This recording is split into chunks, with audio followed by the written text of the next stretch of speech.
I bet you didn't know how intense samurai sword fights could be. Ready to dive into the world of the samurai? Grab your katana and let's slice through the tales of these legendary warriors of feudal Japan. So, who were the samurai? Picture this, knights of medieval Europe, but with cooler outfits and a strict code of honor known as Bushido.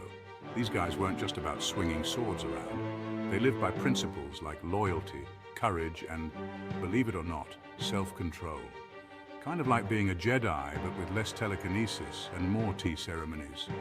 Speaking of tea, let's talk culture. Samurai were more than just war machines. Imagine a warrior who could decapitate you in battle, but also write poetry that would make you weep.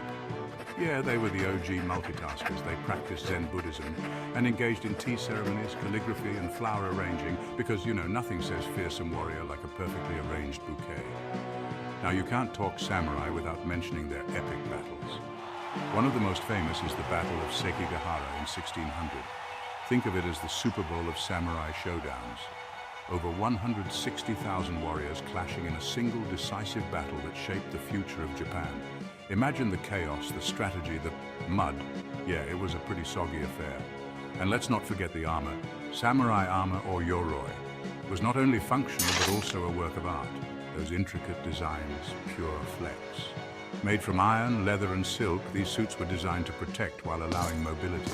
And that iconic helmet, or kabuto, it was like wearing a piece of history on your head. But wait, there's more.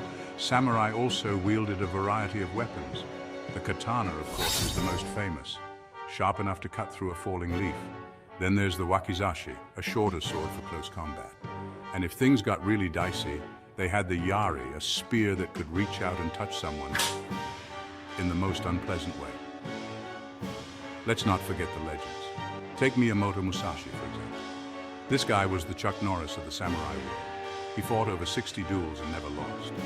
He even wrote a book, The Book of Five Rings, which is still a bestseller centuries later.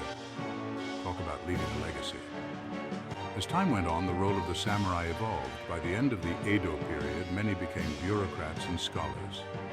The Meiji Restoration in the late 19th century eventually led to the dissolution of the samurai class.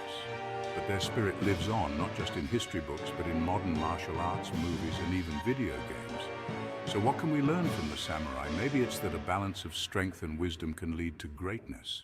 Or perhaps it's the importance of honor and discipline in our own lives. Either way, the samurai remain a fascinating part of history that continues to inspire. Thanks for watching. If you enjoyed this journey into the world of the samurai, don't forget to like, subscribe, and hit that bell icon for more epic tales from history. Until next time, stay curious and keep exploring.